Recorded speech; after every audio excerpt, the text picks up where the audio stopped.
They said twins were a blessing. Two hearts born at once. Two lives forever tied together. But no one ever talks about what happens when one heart begins to poison the other. Amara and Amaka came into the world minutes apart, crying under the same hospital lights, wrapped in identical clothes, placed side by side as if even destiny couldn't bear to separate them. Growing up, they were inseparable. They dressed alike, spoke alike, laughed alike. In their small neighborhood, people call them the Miro girls. Even their own relatives sometimes mix them up, laughing it off as a harmless confusion. But beneath the laughter, beneath the perfect symmetry of their faces, something was slowly forming, quiet, invisible, but dangerous. Amara was the kind of child people naturally loved. She had a softness to her spirit, a way of listening when others spoke, a habit of giving even when she had little. Teachers praised her, neighbors blessed her, and strangers felt comfortable around her within minutes. It wasn't that she tried to be special, it just came naturally. Amaka, on the other hand, was not invisible, but she felt like she was. She was just as intelligent, just as capable, but where Amara shined effortlessly. Amaka had to fight to be noticed, and over time, that differences began to hurt. It started small, a teacher praising Amara a little more, a neighbor calling Amara the good one, a relative saying, "You two look alike, but Amara has a kinder heart." Each comment was like a tiny drop of water. Alone, they meant nothing, but together, they formed something deeper. Something that settled quietly inside Amaka's chest. Envy. At first, she didn't recognize it. She only knew that something felt unfair. Why was Amara always choosing? Why did people always smile more when they spoke to her? Why did life seem easier for her? Their mother tried to keep balance, often reminding them that they were both special in their own ways. But those words never reached Amaka the way they were intended. Instead, they echoed differently in her mind, as if your own way meant not as good. As they grew older, the gap between how they were perceived only widened. In school, Amara excelled not just academically, but socially.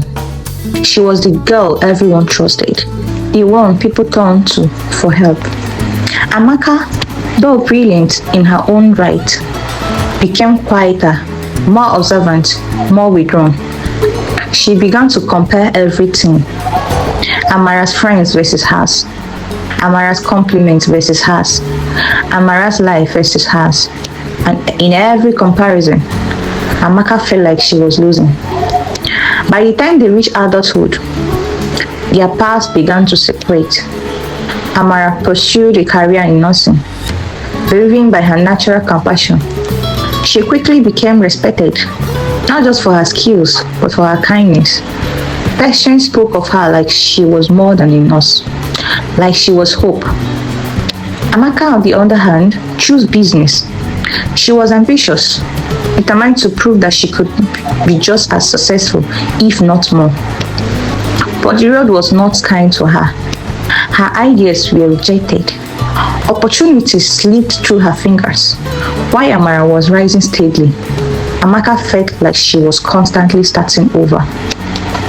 And that quiet envy that had lived inside her for years, it began to grow louder. Then came David. He entered Amara's life like a blessing, kind, patient, and deeply understanding. He admired her not just for her beauty, but for who she was. Their connection was immediate, genuine, and strong. For the first time, Amara seemed to have found someone who truly saw her. And when he proposed, she said yes without hesitation. That moment should have been one of pure joy, and for Amara, it was. But for Amaka, it was something else entirely. Because in that moment, something inside her broke. It wasn't just about love. It wasn't even just about Daniel. It was about everything he represented. Happiness, stability, admiration, a life that seemed complete. A life that Amara now had.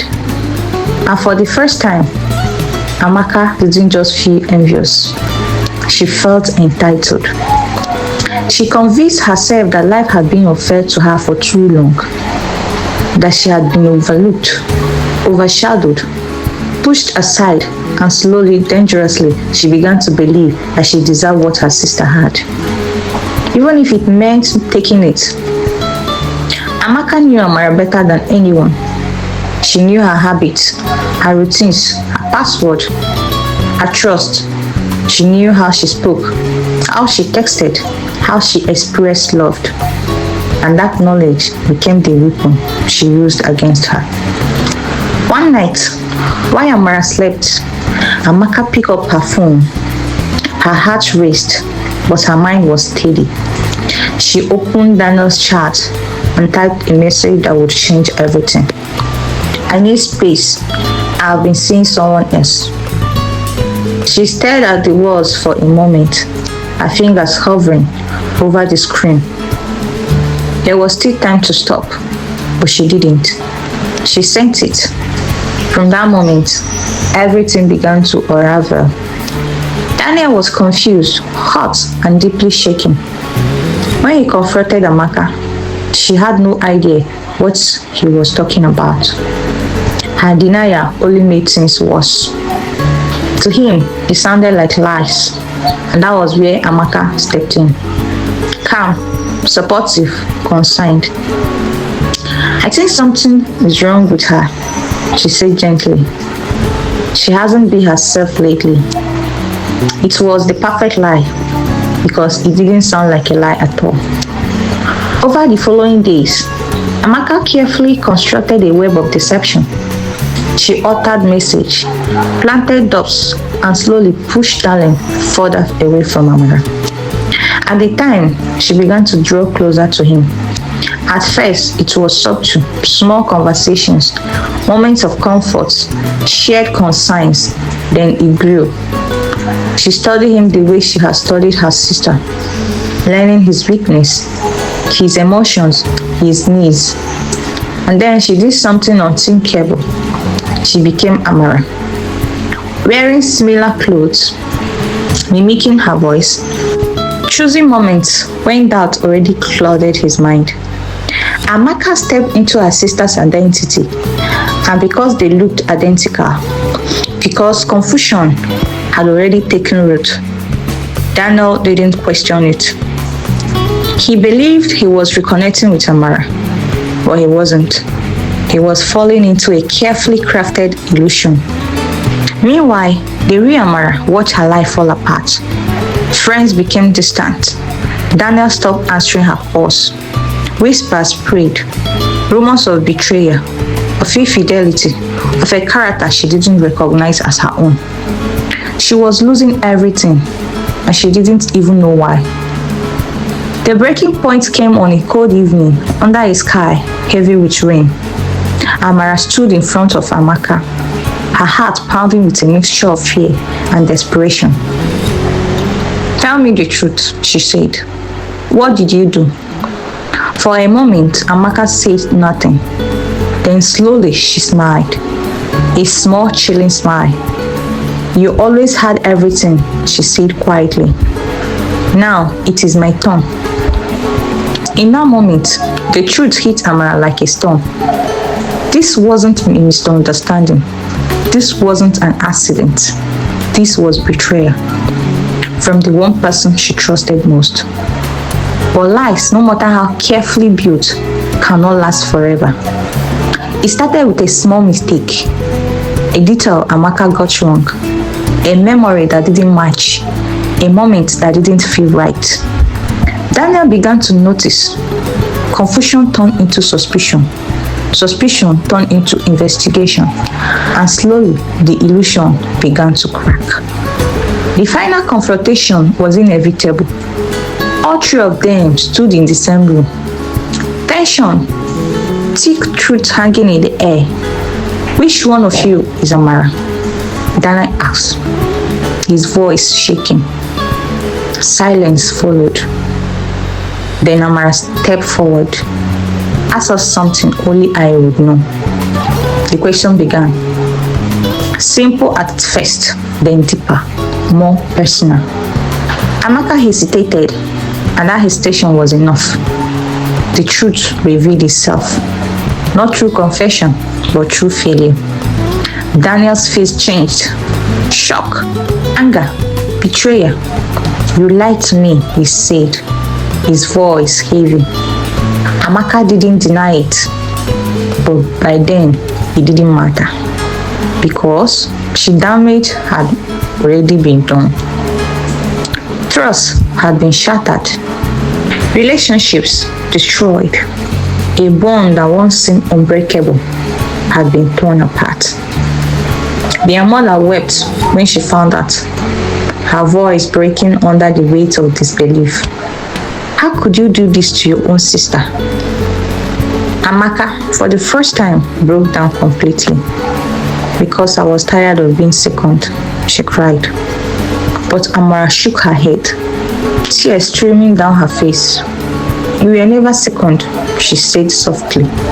You just chose to believe you were. Those words lingered in the air, heavy, painful, but true.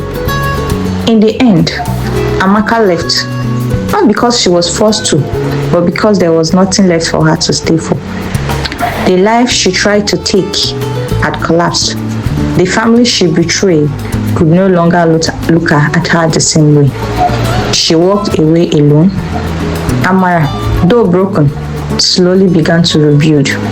Not the same as before, because some wounds don't fully heal, but stronger in ways she never expected. Daniel tried to make things right, but trust is not something you can simply restore, not after it had been torn apart so deeply. And so life moved on, changed, quieter, wiser, because some betrayers don't just hurt in the moment. They reshape everything that comes after. Just a little. And in the end, the lesson remained clear, simple yet powerful. Jealousy doesn't just destroy others. It destroys the one who holds it. And sometimes the person you need to protect yourself from the most is the one who shares your face.